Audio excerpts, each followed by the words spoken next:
Hare Krishna. Welcome everyone to the Saturday morning Bhagavad-gītā class. Venuti. Being presented by the Prabhupada Disciples Association. This association is focused on presenting Srila Prabhupada as the bona fide spiritual master for the modern age. Prabhupada demonstrated his transcendental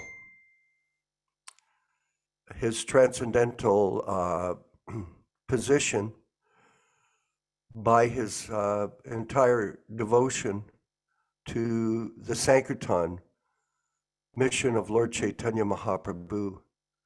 And he established the Krishna Consciousness movement single-handedly, undergoing great austerity and difficulty in doing so.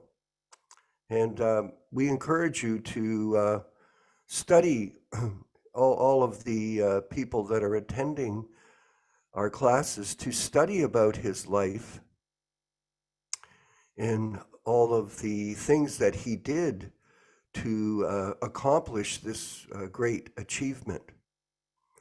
This this work that he did specifically centered around the printing and publishing of the scriptures that he translated, namely Bhagavad-gītā As It Is, such an amazing presentation. The reason it's called As It Is because it gives the proper understanding of who Krishna is. That Krishna is speaking to Arjuna on the battlefield of Kurukshetra. This battle took place 5,000 years ago, and the conversation was meant to enlighten Arjuna on the purpose of life and how to become Krishna conscious, God conscious, and go back home, back to Godhead at the end. So this conversation, it constitutes a memorable conversation for every human being. It's an opportunity for every human being to get direct information about God consciousness from the Supreme Lord himself, because we're in the prison house of the material world. We suffer from different afflictions in this world, just like being in the prison house, being locked up in this material body, being locked up with this material mind. Mind can be such a troublesome part of our life. In fact, here in Canada, they have programs to deal with mental illness. And because people are so disturbed, the mind is so disturbed. Well, Krishna explains about the activities of the mind in the Bhagavad-gītā, how to conquer over the influence of the material senses, how they affect the mind, how to focus oneself at the time of death. Nowadays, we're seeing so many people dying. We've been discussing this the last few days.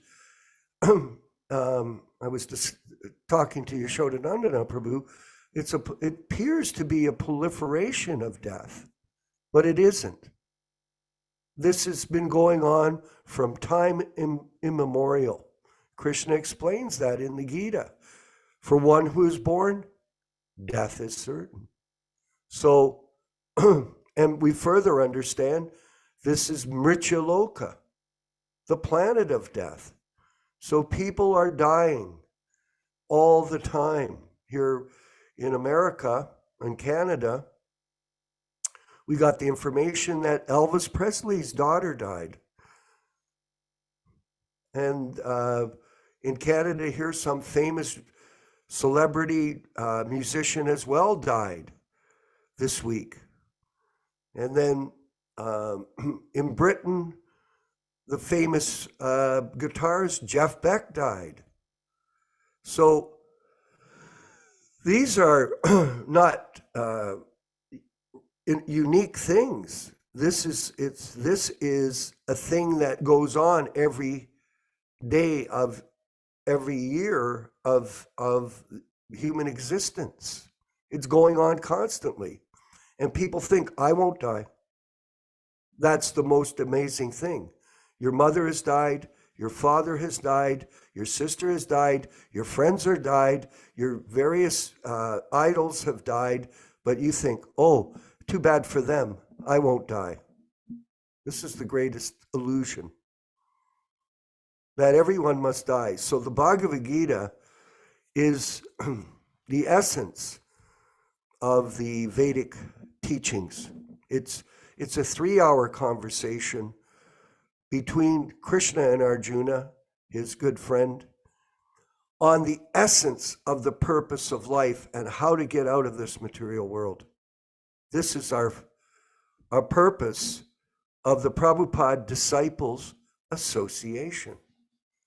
Because we're a group of people that focus around the teachings that Srila Prabhupada brought to the Western world and then to the entire world under the orders of his spiritual master, Bhaktisiddhanta Saraswati Goswami Prabhupada.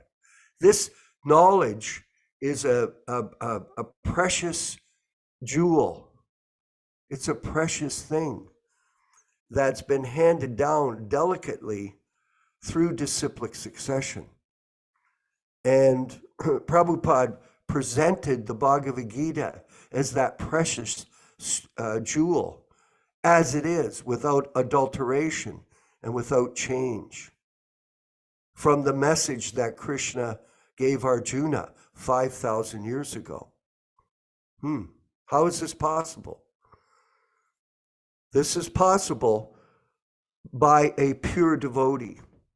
And then Prabhupada demonstrated how he was a pure devotee to all of us.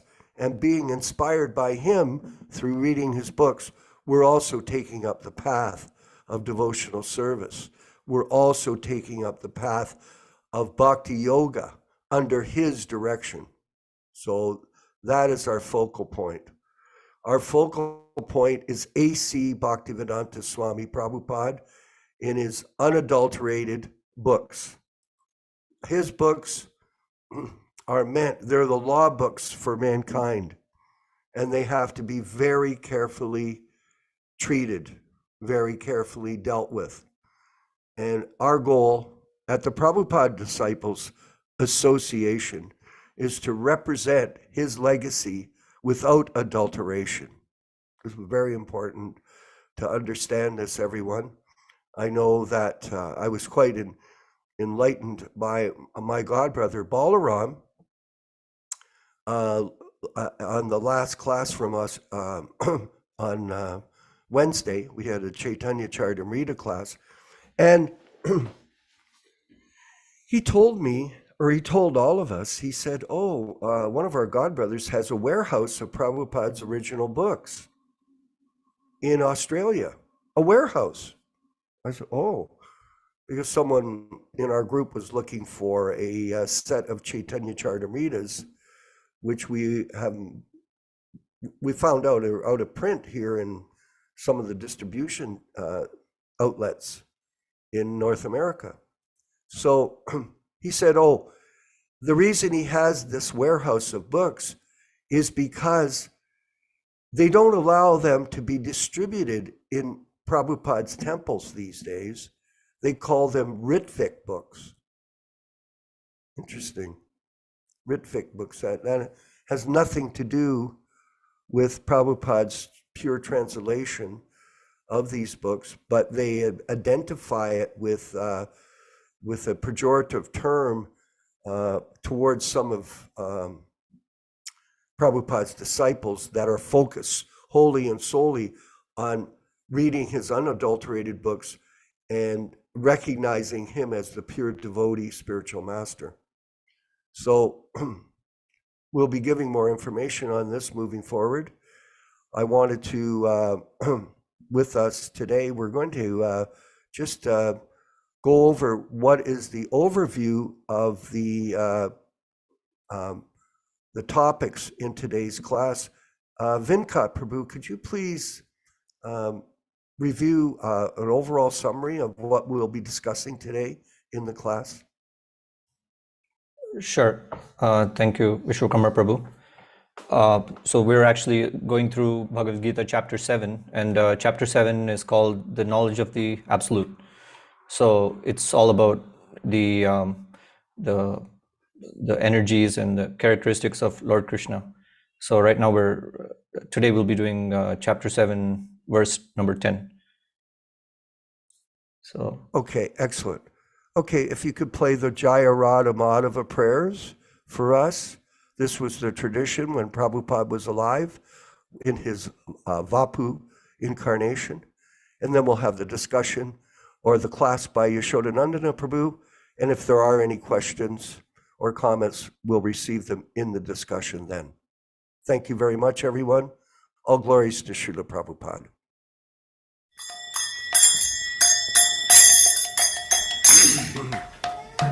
Sai.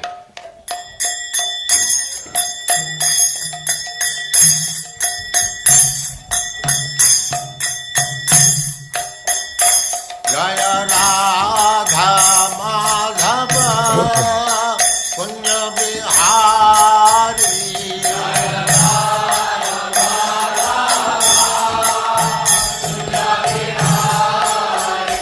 Jaya Radha Madhava Punya Bihari.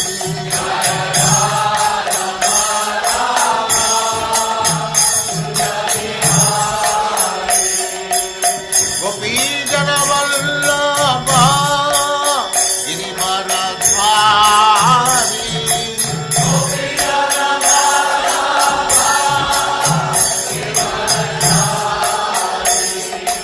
Gopi Jana Vallabha Girivaradhari.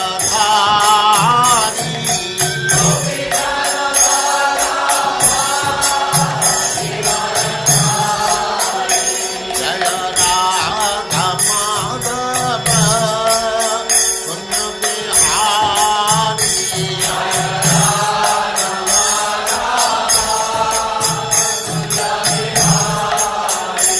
Jaya Radha Madhava Punya Bihari.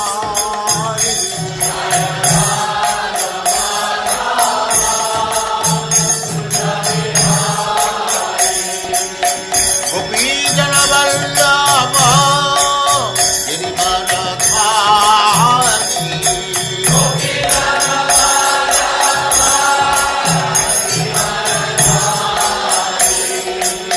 Yaśodā-nandana Dāsa.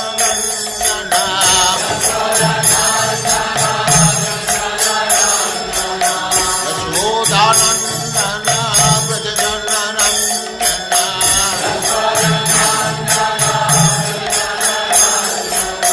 Jamuna Tira Vanachari.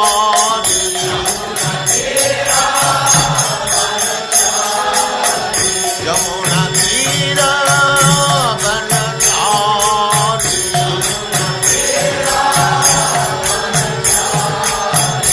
Jaya Radha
Bhaktivedanta Swami Prabhupāda ki jai. Ananta Koti Vaishnavrinda ki jai. Namacharya Srila Haridas Thakur ki jai. Prem se kaho Sri Krishna Chaitanya Prabhu Nityananda Sri Advaita Gadadhar Sivasadi Gaur Bhaktivedanta ki jai. Sri Radha Krishna Go Gopinath Sam Kund Radha Kund Giridham ki jai. Vrindavan Dham ki jai. Navadvip Dham ki jai. Swami Bhaktivedanta ki jai. Ganga Mai ki jai. Jamuna Mai ki jai. Tulasi Devi ki jai. Bhakti Devi ki jai. Swami Bhaktivedanta ki jai. All glories to the Assembly Lord. All glories to the Assembly. Thank you very much.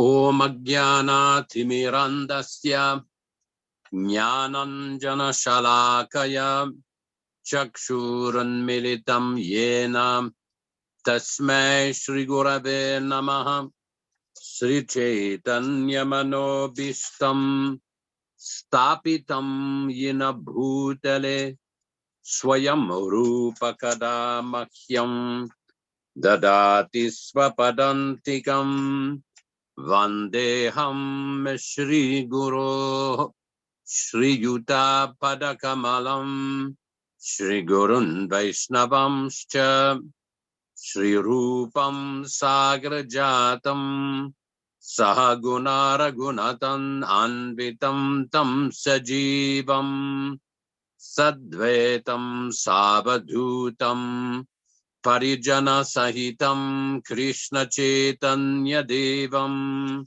Shri Radha Krishna Padan Sahaguna Lalita Shri Vishakanvitam Shcha E Krishna Karuna Sindhu Dinabandho Jagatpati Gopesha Gopika Kanta Radha Kanta Namostuti Tapta Kanchana Ghurangi Radhe Vrindavaneshwari Vrishabhanu Sute Devi Pranamami Hari Priye Sri Vanchakalpa Tarubhyascha Kripa Sindubhya Evacha Patitanam Pavanibhyo Vaishnavibhyo Namo Namah Sri Krishna Chaitanya Prabhu Nityananda Shri Advaita Gadadhara Shri Vasadi Gaura Bhakta Vrindam Hare Krishna Krishna Krishna Hare Hare Hare Rama Rama Rama Hare Hare. So today we'll be reading from Bhagavad-gītā As It Is, 1972 original, non-adulterated edition. We'll be reading from chapter 7, text number 10 on page 375. All synonyms, translation, and purports and commentaries by His Divine Grace A.C. Bhaktivedanta Swami Prabhupāda, Founder-Ācārya of the International Society for Krishna Consciousness, also known as the Krishna Consciousness Movement. Bijamam sarva bhutanam Vidhi parata sanatanam buddhir buddhimatam asmi tejas tejasvinamaham bijam seed mam unto me sarva bhutanam of all living entities. Vidhi, try to understand. Parta, O son of Prita. Sanatanam, original, eternal. Buddhi, intelligence. Buddhimatam, of the intelligent. Asmi, I am. Teja, prowess. Tejasvinam, of the powerful. Aham, I am. Translation by Srila Prabhupada. O son of Prita, know that I am the original seed of all existences, the intelligent of the intelligence, and the prowess of all powerful men. Purport by His Divine Grace. Bijam means seed. Krishna is the seed of everything. In contact with material nature, the seed fructifies into various living entities, movable and inert. Birds, beasts, men, and many other living creatures are moving living entities. Trees and plants, however, are inert. They cannot move, but only stand. Every entity is contained within the scope of 8,400,000 species of life. Some of them are moving, and some of them are inert. In all cases, however, the seed of their life is Krishna. As stated in Vedic literature, Brahman, or the supreme absolute truth, is that from which everything is emanating. Krishna is Param Brahman, the supreme spirit. Brahman is impersonal, and Param Brahman is personal. Impersonal Brahman is situated in the personal aspect. That is stated in Bhagavad-gītā. Therefore, originally, Krishna is the source of everything. He is the root. As the root of a tree maintains the whole tree, Krishna, being the original root of all things, maintains everything in this material manifestation. This is also confirmed in the Vedic literature.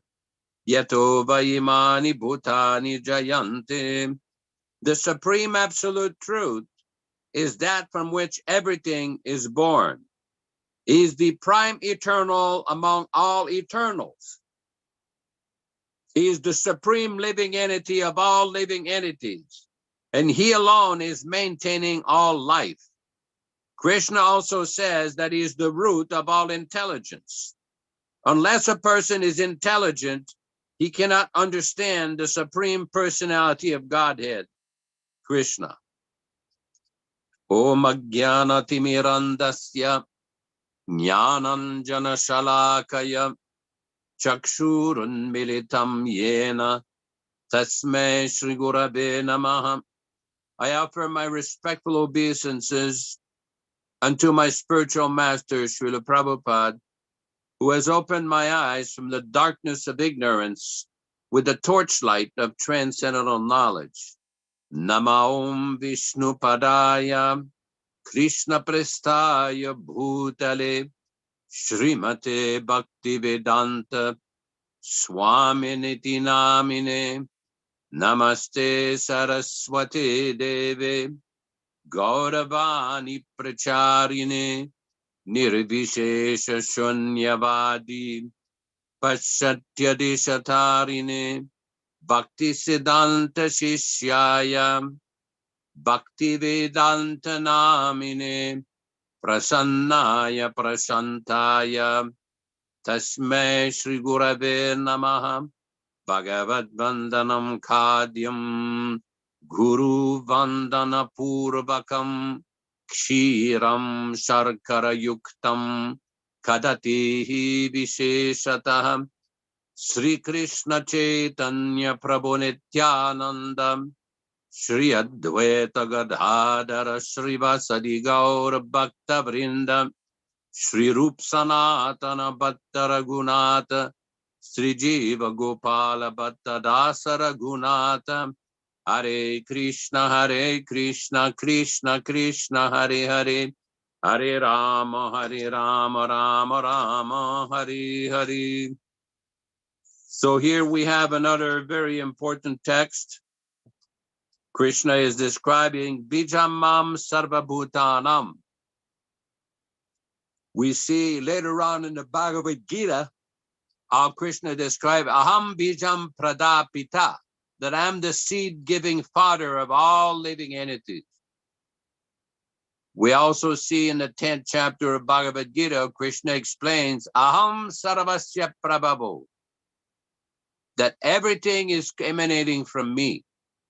This is the power of God. It is the source of everything, the creator of everything. There is a certain class of men, the Gnostic. Gnostic means atheistic or agnostic class of men who do not accept that there is a personality or God behind this material manifestation. Well, what's interesting to observe, because they claim everything just happened by chance. But of course, did they get to this location by chance? Did they get their education by chance? Did their house where they live, was it built just by chance? This is a foolish argument. It's a less intelligent argument. Persons with poor fund of knowledge. Intelligent persons, by proper observation and by knowledge of the scriptures, of the revealed scriptures, can understand there is a source of everything. Just like we have in the Vedanta Sutra, Janmadyasya Yataha, that Brahman or God is the source of everything. Everything emanates. Everything is maintained by him. Everything comes from him. That great personality. Now in the Vedic scripture it says that personality is Krishna, the Supreme Lord, the Supreme Absolute Truth. So here in this particular text, it's important to see how Krishna goes further. And he says, I am the original seed of all existences, the intelligence of the intelligent, and the prowess of all powerful men. In the Srimad Bhagavatam, the first canto, Srila Prabhupada comments about Einstein. It says that people are sometimes enamored, are very impressed with the great brain of Mr. Einstein, rightfully so. But they do not inquire who created that big brain of Mr. Einstein. Who is the person that created his brain, that gave him that level of intelligence? We see in human society, some persons are more powerful than others. Some persons are more intelligent than others. Where does that intelligence come from? Why is it that people that are born in different countries, in different situations, don't have all the same level of intelligence? Why is it that some people don't have the same level of beauty? Why is it that there are so many different varieties of life? Krishna explains in the Bhagavad-gītā, Karanam guna sangasya sadasad yuni janmasu, that all the different varieties of life, whether pious or impious, auspicious or inauspicious, or in a good situation or in a bad situation, this is all due to association, guna sangha, association with the modes of nature, the mode of ignorance, the mode of passion, and the mode of goodness. As we will see later on in the Bhagavad-gītā, there are so many descriptions, various descriptions of all the different kind of modes of nature, the different characteristics, the kind of charity in a mode of goodness, the kind of eating in a mode of goodness, the kind of different faiths in the mode of goodness, those in a mode of passion and ignorance. And for every one of these associations, there is a result. There's nothing happens by chance. Nothing happens by chance. Those who propose this have a poor fund of knowledge. Oh, somebody may be very educated, very expert, or whatever title you may have. That's very nice. Good for you. But those who are a little intelligent and sober, now we're not referring to sober as somebody who is restricting from alcohol. We're referring to sober as somebody who can understand what is the position of God, the living entity, and what to do about it. That is sober. That is intelligent. Those who are intelligent, they accept that all this manifestation did not happen by chance. At this point, I wanted to read from a lecture. It's called the Collected Lectures on Bhagavad-gītā As It Is. These are different lectures given by Srila Prabhupada in different cities on the same verses, for example, that we're studying today. So we have a lecture that was given in Bombay, India, on Bhagavad-gītā chapter 7, text 9 and 10, on February 24th, 1974. Again, Bombay, India, February 24th, 1974. Prajimna leads the chanting, Punyoganda Pritivyam cha tejaschasmi vibhavaso jivanam sarva bhuteshu tapaschasmi tapasvishu. Prabhupada, next verse also. Prajimna leads chanting, Bijam mam sarva bhutanam vidhi parata sanatanam buddhir buddhimatam asmi tejas tejasvinam aham. Translation, I am the original fragrance of the earth, and I am the heat and fire. I am the life of all that lives, and I am the penance of all ascetics, O son of Prita.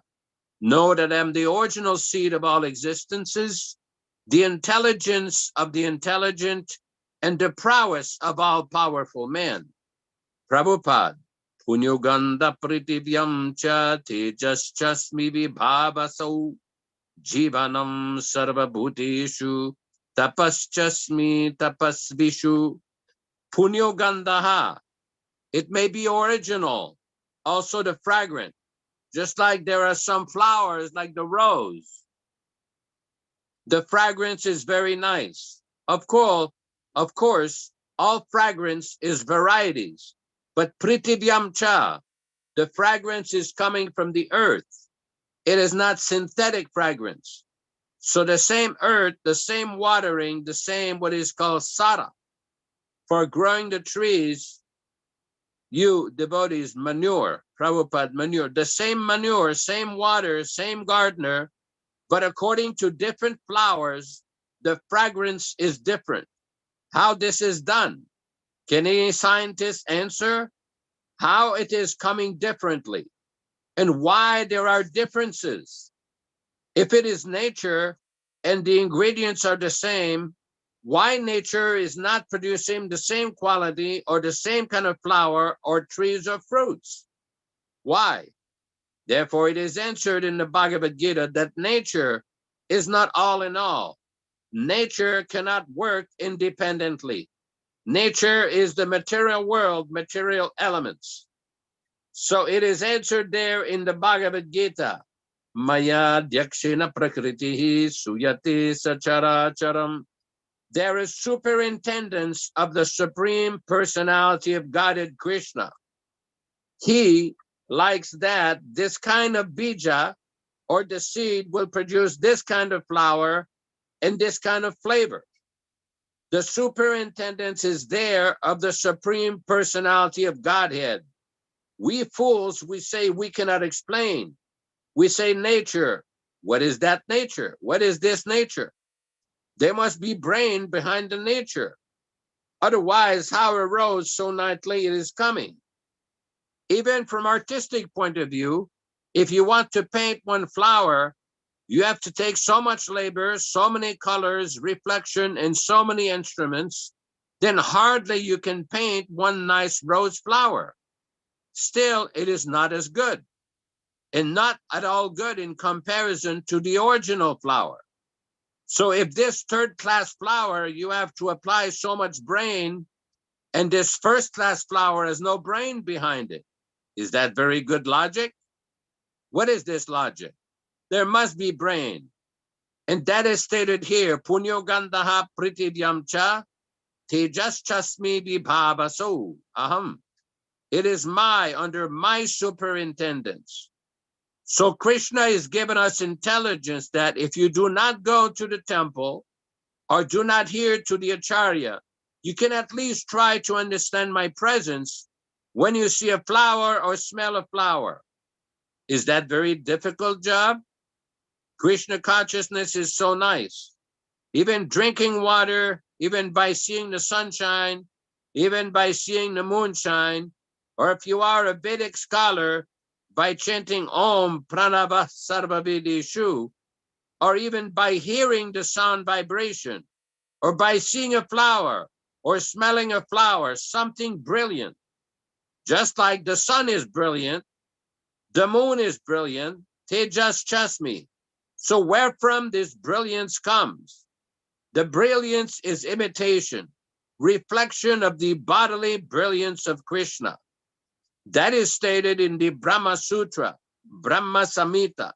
Yasya prabhavatu jagadandakuti. Then why we should disbelieve?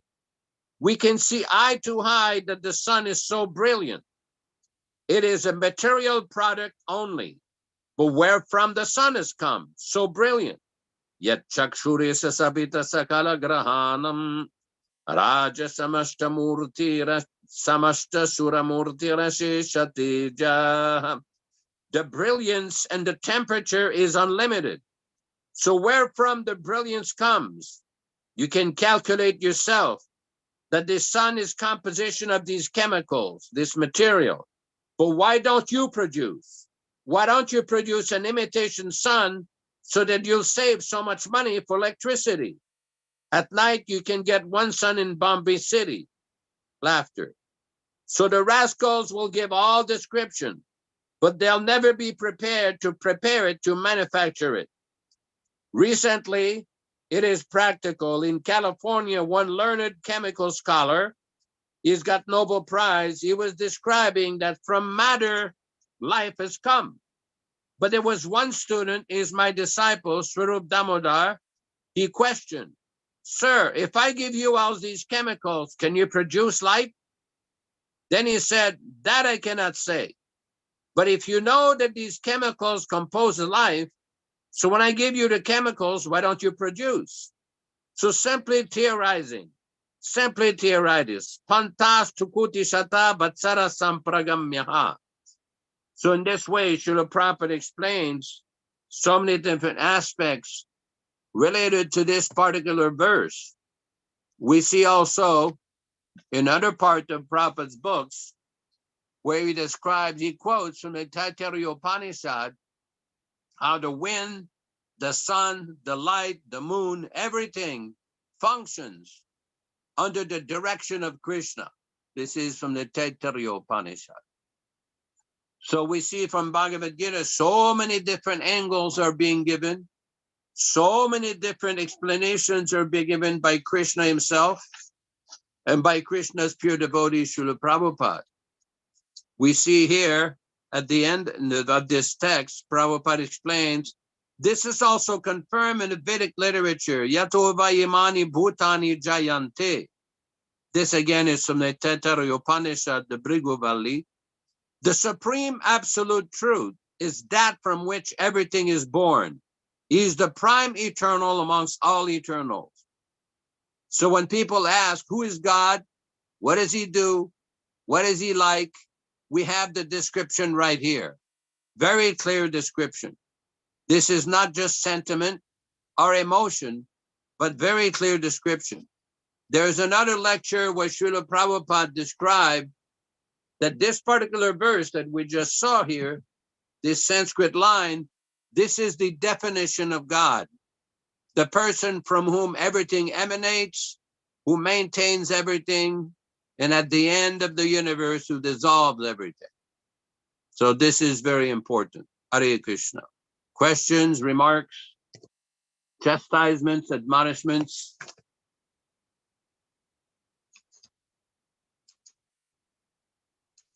Yes, Prabhu. Thank you very much. I'm going to read this particular book is the referred to, Prabhupada referred to when speaking to Bhakti Swarup Damodar. And it's a book called Life Comes from Life. So it's a transcript of Prabhupada's morning walks, where he specifically targeted this subject, saying that that everything comes from God, not from matter, or from the different theories of evolution, like Darwin's theory. I'll read a section from it for our pleasure here this morning at the Bhagavad-gītā class. Chemicals from Mystic Power. This is the 6th morning walk. It was recorded on May 7th, 1973, on the shores of the Pacific Ocean near Los Angeles. Srila Prabhupada, he's accompanied by Dr. Singh, Brahmananda Swami, and other students. This morning walk system was something that Prabhupada had taken up after advice from his doctor, because he had suffered, in the 60s, he had suffered a heart attack. And so the doctor recommended he walk every day, and this became a wonderful opportunity for the devotees to associate with Prabhupada, and it became a platform for him to discuss philosophy in a very comfortable and very personal manner with each other. So you, if you get a chance, you can study these morning walks and enjoy the information that Prabhupada delivered to his disciples, all of us. And I know Yaśodā Prabhu and myself and many of us on the talk had the opportunity to attend some of these morning walks and enjoy the transcendental association of the pure devotee in his Vapu form. Chemicals from Mystic Power. Srila Prabhupada. The scientists say that life begins from chemicals. But the real question is, where have the chemicals come from? The chemicals come from life, and this means that life has mystic powers. For example, an orange tree contains many oranges, and each orange contains chemicals, citric acid and others. So where have these chemicals come from? Obviously, they have come from life within the tree. The scientists are missing the origin of the chemicals. They have started their investigation from the chemicals, but they cannot identify the origin of the chemicals. Chemicals come from the Supreme Life, God, just as the living body of a man produces many chemicals. The Supreme Life, the Supreme Lord, is producing all the chemicals found in the atmosphere, in the water, in humans, in animals, and in the earth. And that is called mystic power. Unless the mystic power of the Lord is accepted, there is no solution to the problem of the origin of life. Dr. Singh, I'll just carry on here a little bit longer. The scientists will reply that they cannot believe in mystic power. They believe in the power of their mind, but they can't believe that there's such a thing as God having mystic power. Srila Prabhupada. They must explain the origin of the chemicals. Anyone can see that an ordinary tree is producing many chemicals, but how does it produce them? Since the scientists cannot answer this, they must accept that the living force has mystic power. I cannot even explain how my fingernail is growing out of my finger. It is beyond the power of my brain. In other words, my fingernail is growing by inconceivable potency. Achinta Shakti. So, if Achinta Shakti exists in an ordinary human being, imagine how much Achinta Shakti God possesses. The difference between God and me is that although I have the same potencies as God, I can produce only a small quantity of chemicals, whereas he can produce enormous quantities. See the logic here Prabhupada's giving. I can produce a little water in the form of perspiration, but God cannot produce the seas.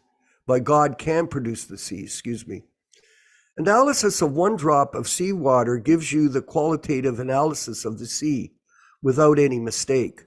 Similarly, the ordinary living being is part and parcel of God. So by analyzing the living beings, we can begin to understand God. In God, there is great mystic potency. God's mystic potency is working swiftly, exactly like an electric machine. Some machines operate by electrical energy, and they are so nicely made that all the work is done simply by pushing a button. Similarly, God said, "Let there be creation," and there was creation. Considered in this way, and the workings of nature are not very difficult to understand. God has such wonderful potencies that the creation on his order alone immediately takes place. So, very deep philosophy. We're going to refer here again to the first verse in Srimad Bhagavatam, the original 1962 version of the Bhagavatam, this one. We're just going to read the translation because it is very relevant to this verse, and it explains in detail that how Krishna is the original cause of all causes. Translation. O my Lord Sri Krishna, the son of Vasudeva, the all-pervading personality of Godhead, I do offer my respectful obeisances unto you. I do meditate upon him because he is the absolute truth and is the primeval cause of all causes of this manifested universe. Is the matter of creation, sustenance, and destruction. Directly and indirectly, he is conscious of all different manifestations, but still he is independent of any other cause beyond himself. Just quickly, this is called, our philosophy is, a fundamental principle is achinta beta beta tattva, simultaneously one and different. This is a very important point that everyone who's a member of the Prabhupada Disciples Association should carefully study. And this is articulated so nicely by Sri Chaitanya Mahaprabhu in Chaitanya Charitamrita. This is the essence of our philosophy, that God exists in the spiritual world as the supreme enjoyer, and yet he is present, expanded through his different potencies throughout the universe. He's in every atom, he's in every heart, he is everywhere. Achinta beta beta tattva. While he's enjoying his transcendental pastimes in Goloka Vrindavan, he is also present in every atom. And it's said like this: not a blade of grass moves without his knowledge. This is Krishna. Krishna is aware of everything. He's aware of the thoughts of every person. This is inconceivable. Therefore, people speculating on how God exists and how he is operating are only guessing. They're only guessing what this is about, the material world. Without transcendental knowledge coming in the line of disciplic succession from the pure devotees, the representatives of Krishna, it is not possible to enter into this understanding of what is the cause of all causes. This is called descending process of knowledge. And you achieve this descending process of knowledge by oral, submissive, humble listening to the transcendental messages from the pure devotee. This humility is very important for every person, especially in this class, to always remain humble and listen carefully to Prabhupada's message in this philosophy that he's providing us in these scriptures.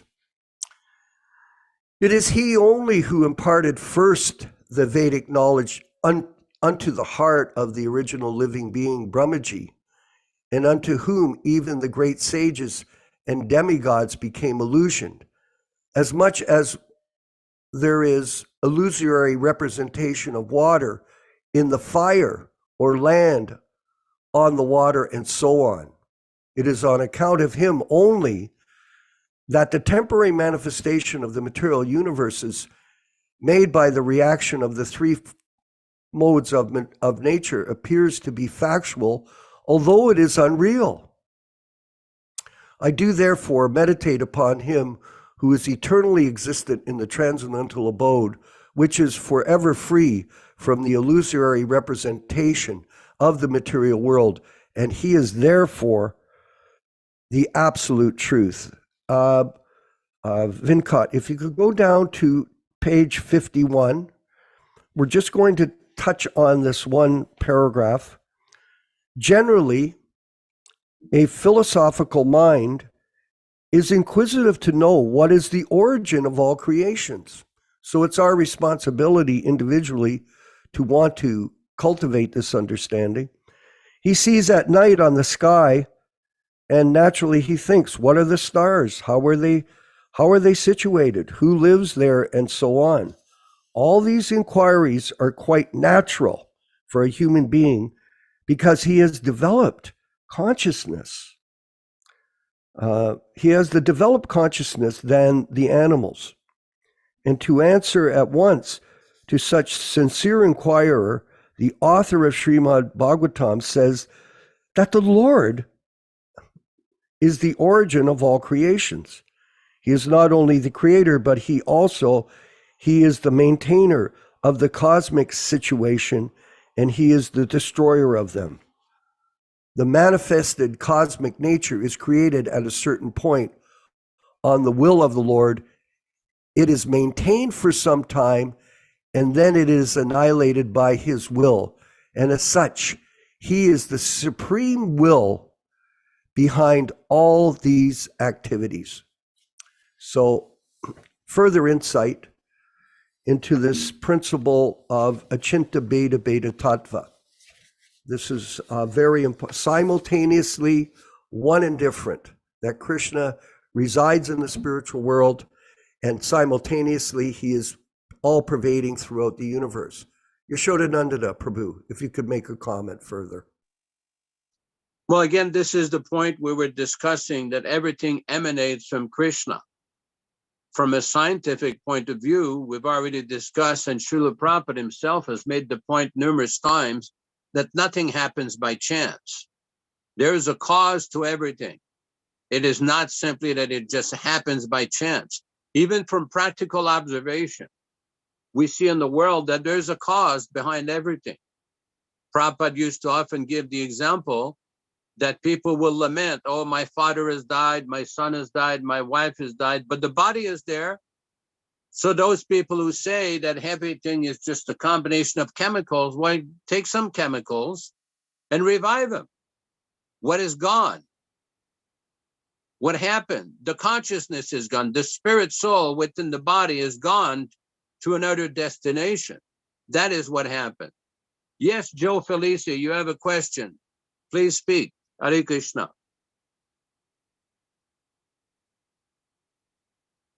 Hello?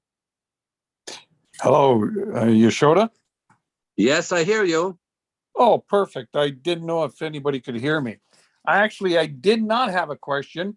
I gave you a thumbs up. That's as a beautiful passage that Vishwakarma just read. Excellent, excellent, very well done. That's all I wanted to say. I didn't have a question really. I'm just following. Okay, good, excellent. Okay. Thank you for your comment. You're Any welcome. other remarks? Any other remarks or questions from anyone?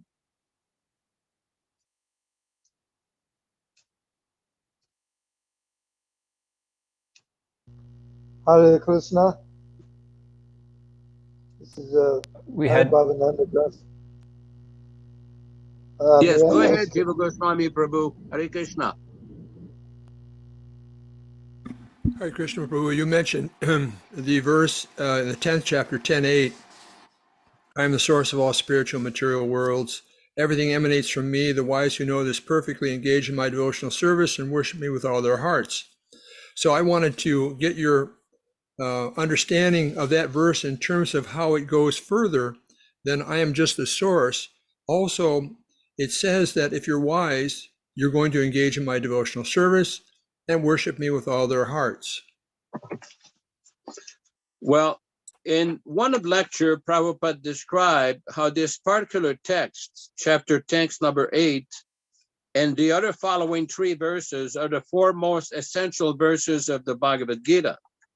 And why is that? Because Krishna is explaining how to understand his position, how to correctly understand his exalted position, and what to do after understanding that position. For example, in chapter number 9, in chapter 10, text number 9, Krishna describes Matchitta Madgata Prana Bodhayanta Parasparam Katayantas Chamam Nityam Tushyanti Charamanti Cha. The thoughts of my pure devotees dwell in me, their lives are surrendered to me, and they derive great satisfaction and bliss, enlightening one another and conversing about me.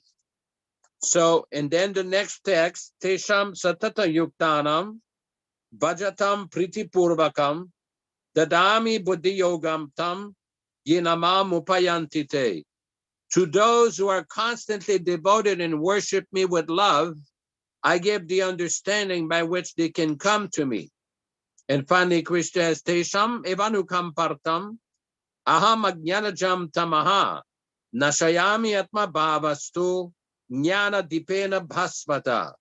Out of compassion for them, I, dwelling in their hearts, destroy with the shining lamp of knowledge the darkness born of ignorance. So these are very important texts to understand the initial text, Aham Sarvasya Prabhavatu, as far as how to really appreciate the knowledge in these 4 important verses. The only way that this can be understood properly is by being a devotee, by engaging the mind, the activities, and the senses in the loving service of Krishna. Otherwise, it becomes difficult to comprehend the mystery of these verses. If you look, for example, in chapter 10, text number 8, in the purport, Prabhupada is giving so many Vedic references, so many references about the position of Krishna. Because as all of you know, in India, there's another class of philosophers, the Advaitavadis or the Mayavadis, who postulate that Krishna is just a manifestation of Brahman, that the impersonal Brahman is the supreme realization. But that is not what Bhagavad-gītā is teaching. When we carefully look at this verse in the purport of Srila Prabhupada, for example, in the purport, Prabhupada quotes from the Atharva Veda, and it says, it was Krishna who in the beginning instructed Brahma in Vedic knowledge and who disseminated Vedic knowledge in the past. So in other words, there's a very clear, very detailed explanation from the various Vaishnava-acharyas of the position of Krishna, how the world is created, how it is manifested, and how the living entities come about, and how we, as prospective devotees or aspiring devotees, can link with Krishna under the direction of the bona fide authorized acharya, like Srila Prabhupada. I hope it helps. Hare Krishna. Yes, Prabhu, Anubhavananda had a comment.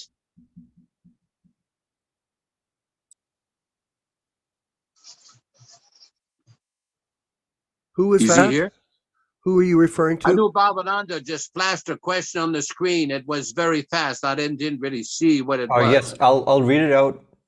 So Please. he had a question, maybe a little unrelated to this discussion, but he said, who should give Ritvik initiation? Must it be a devotee who has had physical association of Prabhupada?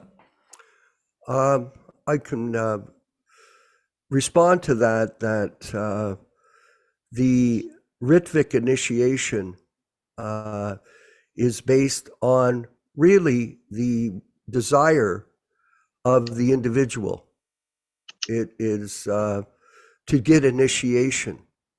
In other words, initiation means a commitment to the spiritual master. Now, first, you should find out who is a bona fide spiritual master. In this particular case, the senior godbrothers of Srila Prabhupada, like myself, we have had that experience directly with Srila Prabhupada, how he wanted the initiation process conducted. And I can say this, that in the early years of Krishna consciousness, many people were given initiation, and possibly it was done a little too whimsically because of circumstance. We were spreading a movement, and we were looking for sincere people to be a part of it. And sometimes people were recommended for initiation, and they weren't really qualified. And as a result, they may have stayed for a few months or maybe a year, and then they left the association of the Godbrothers, and they went back into their own particular pursuits of material happiness. So, first of all, the standard is a very high one for one to consider themselves a Prabhupada follower or becoming a disciple. Now, in our Prabhupada Disciples Association, we have a list of qualifications that we'll be introducing in our constitution, which we are setting up. We have a committee that's working on it as a group, and it will lay out a certain set of rules before a person can be considered for initiation. For example, this March, we were considering an initiation ceremony, and we're not going ahead with the initiation ceremony because there's no one in our group that really is interested and qualifies to get initiated. We don't want to make these mistakes that we've made in the past, where you get people that are involved and they're not on the same page of focus with Prabhupada and his understanding of how he wanted his disciples to work together. And as a result, what happens, instead of working together, they work against each other. This is a mistake. And it's not Prabhupada's fault. It's the fault of the people that recommend other people to come into this environment. And in this particular environment, the current Prabhupada's Disciples Association, it is really important that everybody is on the same page. Otherwise, it becomes a confusion, a difficulty. So the question that Anubhavananda has asked is, must it be a devotee who had physical association of Prabhupada? No, it's not necessary for that. In fact, what will happen is that eventually all of the Prabhupada disciples that were in association with Prabhupada will pass away. That's just the nature of things. How will it keep going? It will keep going because the individuals that do become Prabhupada disciples in this association have taken in the message of Prabhupada through the association of the God brothers that they associate with, that associated with Prabhupada and understood his system. It's a disciplic system. Remember, Prabhupada lives in sound, so the new disciples that are taking up this mission, and we see some of them, they're very, very good devotees. And they're very committed to this understanding that Prabhupada is living in sound in his Vani incarnation. They can also, if they reach that level of realization, they can also share that with others, because this is a transcendental movement based on sound vibration. So that's the answer I'm going to give to you, that this process will continue on, despite the fact that many of us were who had this experience, of and having people, like for myself, I recommended many, many people to Prabhupada to get initiated. Do I have experience in this? Yes, I do. Do I understand what is the quality of a good devotee or a bad devotee? Based on my experience as a temple president for 10 years during Prabhupada's presence, more or less, I do have experience in this. So I can share that with other devotees, because there is a validity in the senior Prabhupada disciples, which is being minimized by many people. They minimize it. This is offensive. I'm seeing it all pervasive everywhere, especially amongst new people, that it doesn't mean anything. I only want to listen to Prabhupada. Well, you can listen to Prabhupada. You can also associate with his disciples. And if you don't think they're qualified, that's your choice. You can go and be associated with anybody you want. That's your independent choice. But you have to determine who you have confidence in, who you're interested in, who you believe represents Prabhupada's philosophy properly. So, Yaśodā Prabhu, maybe you could further comment on that. I think this is an important question, an important point, which many devotees have brought up. And the reason this is somewhat concerning to many devotees is because the process of initiation that was mandated and stipulated by Srila Prabhupada in 1977 was not followed properly. In 1978, the various secretaries of His Divine Grace Srila Prabhupada concocted a non-bona fide, divergent view from his instruction. Prabhupada stipulated on July 9th, 1977, how the process of initiation should be conducted by officiating representative, technically known as Ritviks, where he would be the Diksha Guru and the disciples would be his disciples initiated by these representatives. Now, there is a long history behind this and a lot of political and different interpretations. But the bottom line is Srila Prabhupada, nobody can prove for the last 45 years when and where he appointed, selected, or chose or selected, whatever terms people want to use, any Diksha Gurus in 1977. He did not choose any initiating acharyas or initiating spiritual master. That is not what he did. It's a pious belief, as it was described by one of these individuals who was one of the senior most members of the movement, the architect of the appointed system and zonal acharya system. He admitted under pressure that this appointment is a myth. It's mythology. It has no factual basis. Now, if somebody says, well, anybody can do this, technically, yeah, anyone who has been a bona fide initiated disciple of Srila Prabhupada, who follows the principles, chants the rounds, and preaches Krishna consciousness, can technically do this. The problem is, what we have now is an illegal, illegitimate system, which is a hoax. This self-appointed guru system and zonal acharya system and elected guru system are all parts of that disobedience of Prabhupada's instruction. Now, like somebody asked, well, who authorized you to give initiation? I says, Prabhupada did. I had personal conversations with the late secretary on the 10th of July, 1977, And I directly asked, can others do this? He says, yes. Prabhupada said, yes, other devotees can also do this in the future.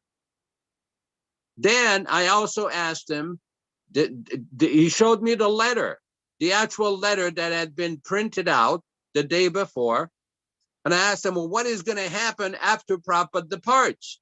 And he directly told me right to my face, there will be ritviks. That's what Prabhupada said. It's all on tape.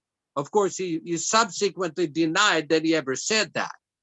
Now, the problem with that whole interpretation of Acharya appointment is Prabhupada himself, during his manifested presence, criticized that whole idea with regards to his godbrothers. That's exactly how the Gaudiya Math broke down in 1937. The illegal, illegitimate appointment of an Acharya that was never done by His Divine Grace, Bhaktisiddhanta Saraswati Thakur Prabhupada. Prabhupada did not appoint one Acharya or 11 Acharyas or 111 Acharyas.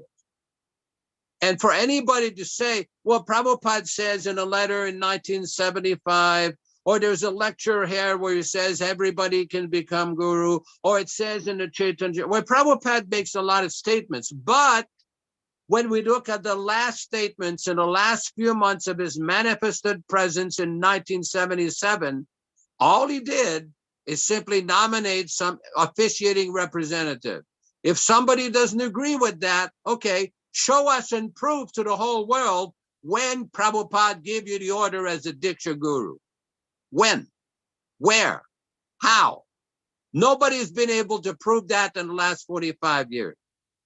So as far as whether somebody had association with Prabhupada, it's important to note that many disciples were initiated by Prabhupada. They never met Prabhupada. They never saw physically Prabhupada.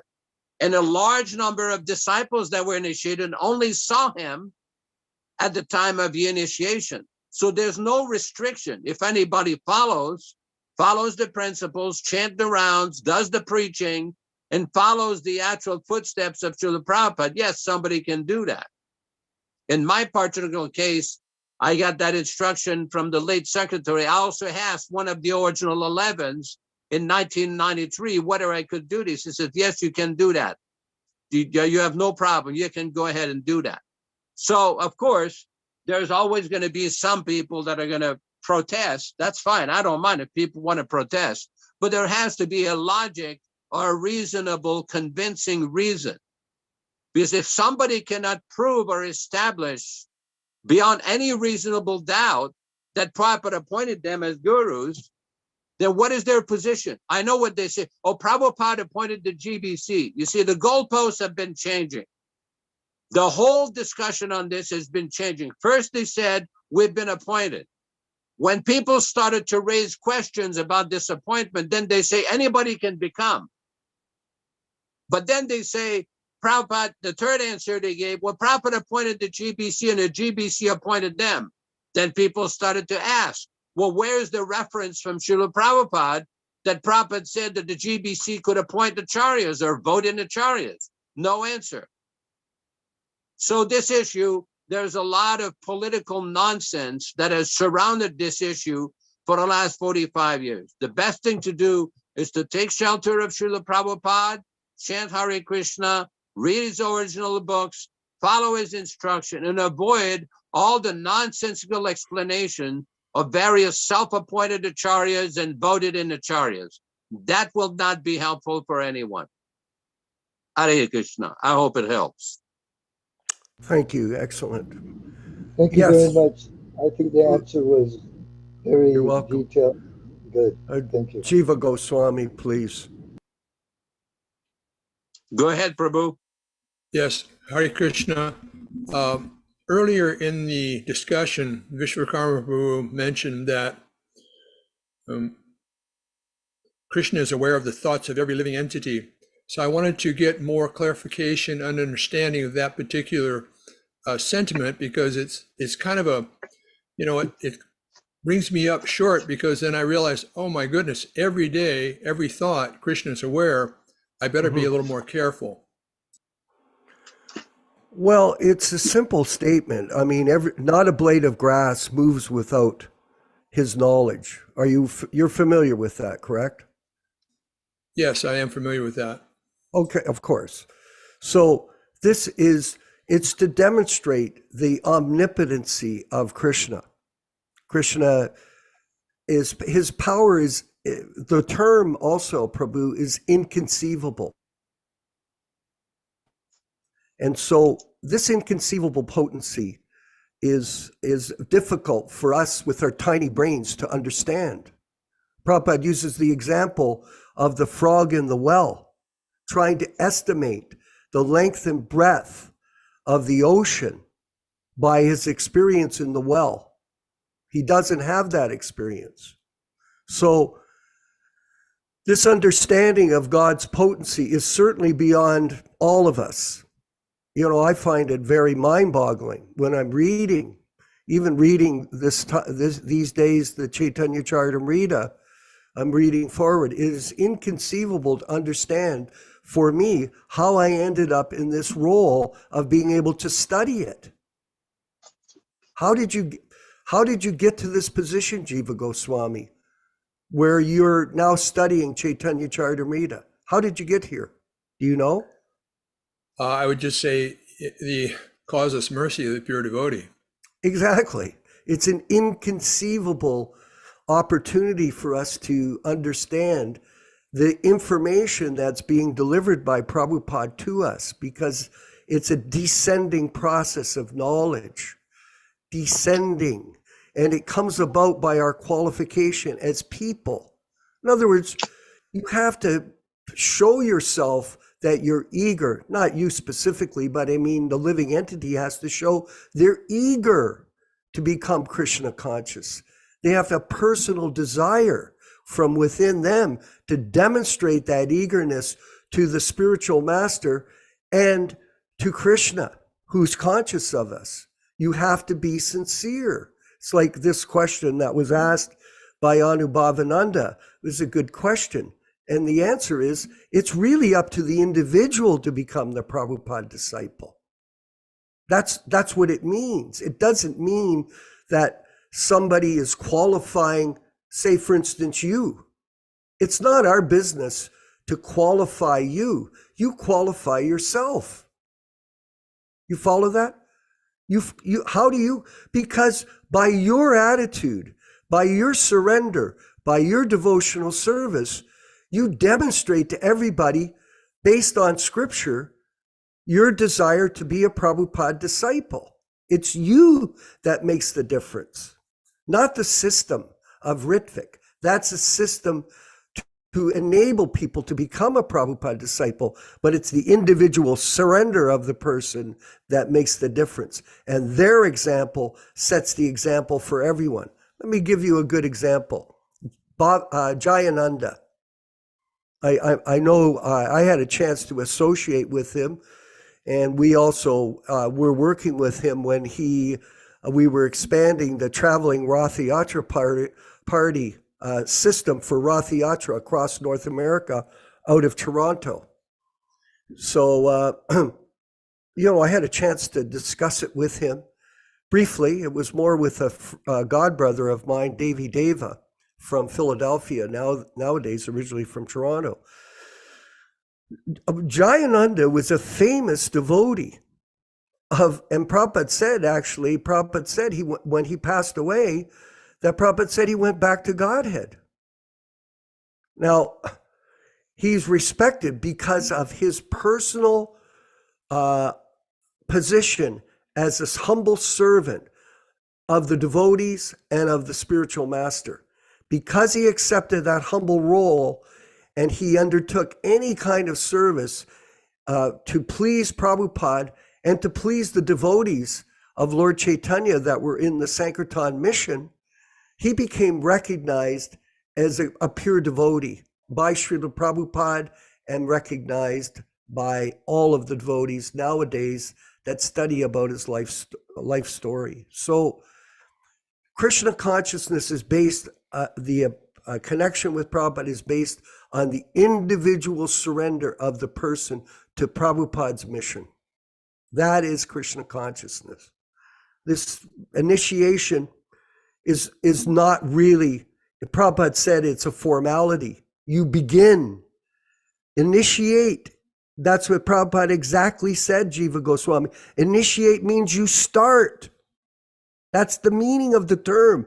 You start the process, and then you proceed forward, developing your Bhakti Lata Bija, developing it, let it become a flower of love of Godhead in due course of time. You have to spend your whole life doing it. For example, how old are you now? 71? 73. Okay, you're 73. So your life is almost over. Now we carry on. The best part of it is to focus in these last few years that we're still living with developing the Krishna consciousness that Prabhupada wanted us to do through the practice of bhakti yoga. It's a focus. It's a concentration. That's what this is about. A lifetime of service. And you've been serving for what, 25 years or something? Myself and Yaśodā, we've been serving for 53, 55 years. And we had the blessing to be associated with Prabhupada in his Vapu form and had a chance to serve him. Does that mean anything that we did things in the past? Okay, that's a good thing we did something. It matters what we're doing today, how we act today, how we're trying to propagate Krishna consciousness today and moving forward into the future. Like, for example, we've been discussing this week amongst our group that's working behind the scenes to make this happen. This program, by the way, is part of our Prabhupada Disciples Prabhupada TV system, which is a planned programming which will be, put into the internet for the future of other people that want to learn about this process in association with Prabhupada disciples. That's the name of the organization. We're preaching Prabhupada Association. For example, these classes are being broken down into smaller segments. I don't know if you're aware of that, but there's a system in this class. It's part of a program that we're doing for propagating the information to other people. It's a system. We're using technology. We're using the internet for that purpose in order to spread Krishna consciousness. It's a system. And we're moving forward. We're planning to print books. People may not be aware of that, but we're moving ahead to find out how we can print the new Bhagavad-gītā again. We're out of, as you know, we're out of these original books. Very difficult to find. We're also trying to penetrate the internet with our programs, with our group. It's a group of devotees. This is the ecstatic part of it, that we're working together. That gives us energy. When you have people working together for the same purpose, you get excited because there's this momentum. We're seeing everybody coming together to bring Krishna consciousness to a reality platform for other people. And that is pleasing our spiritual master. So this Krishna consciousness movement is based on the living, following the living message of the spiritual master in association with other devotees. Anyone else? Please. Someone else have a question or a comment. Yaśodā-nandana, please. There is a verse at the end of the 7th chapter. It's text number 26, chapter 7, text 26, where Srila Prabhupada translates, O Arjuna, as the Supreme Personality of Godhead, I know everything that has happened in the past, all that is happening in the present, and all things that are yet to come. I also know all living entities, but me, no one knows. So Prabhupada explains in the purport, anyone with a material body cannot remember his past life, nor can he foretell his future life, nor can he predict the outcome of his present life. Therefore, he cannot know what is happening past, present, and future. unless one is liberated from material contamination, he cannot know past, present, and future. So the Prabhupada goes on with a very detailed explanation pertaining to the question that was raised. It's a very important. We will discuss this text later, but it's significant that in our current life, because of conditioning, we cannot see what is our current position or future position unless somebody becomes liberated from the material contamination. Hare Krishna. Haribo, thank you 827. Thank you very much, Yaśodā-nandana Prabhu. We're going to wind up today's session. Thank you, everyone, Jiva Goswami, all of the devotees for attending today in the Prabhupada Disciples Association. And we do appreciate the question that was brought forward by Anubhavananda. Let's put it this way. This class is, or discussion, as Yaśodā, is meant to focus on verses and topics related to the verses in a hope that we can understand clearly how to be a Prabhupada disciple. And that's done through this type of communication. So it is a very, very enlivening class. And once again, I want to thank everyone for attending. I know it takes time to participate, and you're volunteering your time like we all are in this service.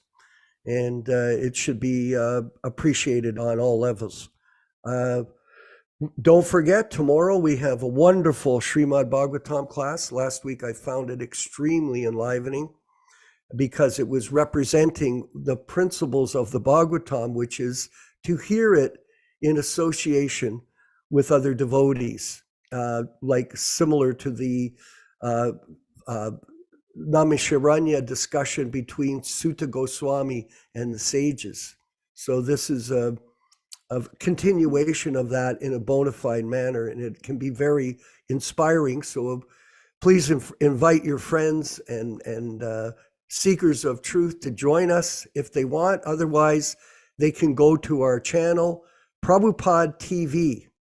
And Vinkat, how many views? I think we've had a few thousand views of our classes to this date. I've been looking at it. So people are coming to the class live, but they're restricted because of timing. You're not able to attend because you're in some particular time zone, but they're resorting to studying the class in a more comfortable time setting for them.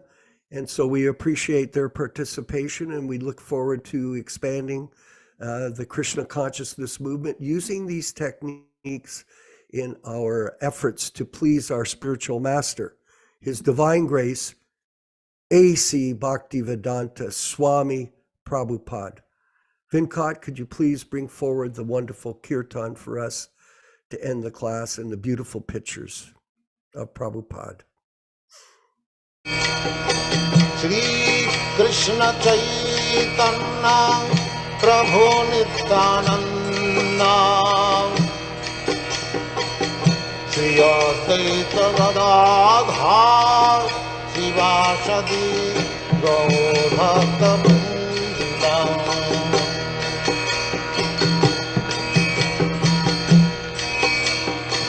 Shri Krishna Chaitanya Prabhu Nityananda Shri Advaita Gadadhar Sivasadi Gaur Bhakta-vrinda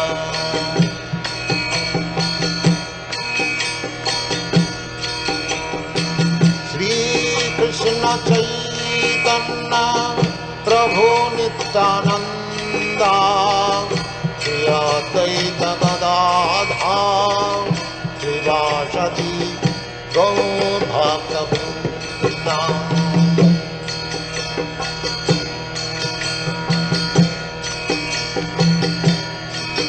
Hare Krishna, Krishna Krishna, Hare Hare, Hare Rama, Rama Rama, Hare Hare. Hare Krishna, Krishna Krishna.